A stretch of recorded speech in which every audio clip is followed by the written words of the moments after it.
నాకున్న సమాచారం ప్రకారం 500 కోట్ల రూపాయలు మొన్న చేతులు మారితే ఉత్తమ్ కుమార్ రెడ్డి గారు దాంట్లో నుంచి 100 కోట్ల రూపాయలు పార్టీ ఫండ్గా మొన్న ఎలక్షన్లో ఢిల్లీకి పంపిన మాట వాస్తవం కాదా?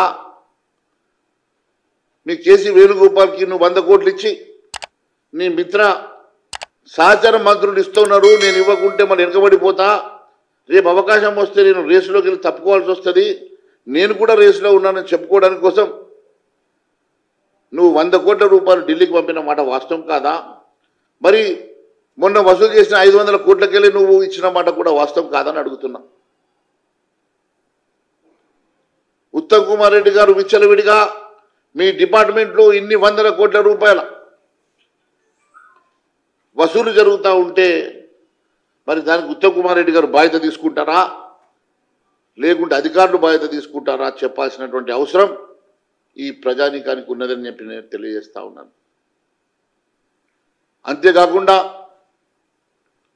ఇష్టానుసారంగా మీరు చేస్తున్నటువంటి వడ్ల మిల్లింగ్ విషయంలో కూడా, వడ్ల milling custom milling rice CMR మీరు ధాన్యం ఇచ్చిన ఎన్ని రోజుల లోపల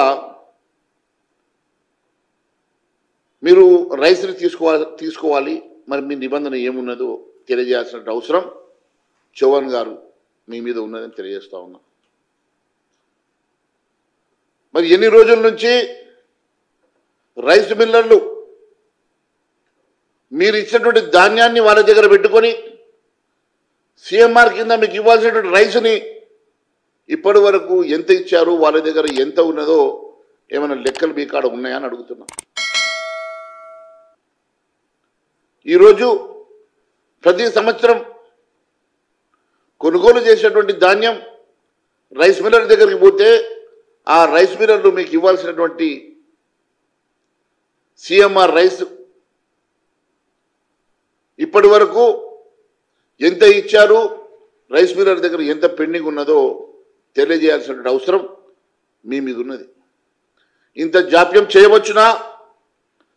జాప్యం చేస్తే మీరు ఏం చర్యలు తీసుకోవాలనో మీ కాడ మీ గైడ్లైన్స్ ఏమున్నాయని అడుగుతున్నా.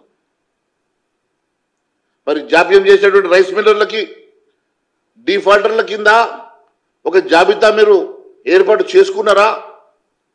మరి జాబితా ఏర్పాటు చేసుకుంటే ఆ జాబితాను మీరు బయట పెట్టినా అని అడుగుతున్నా.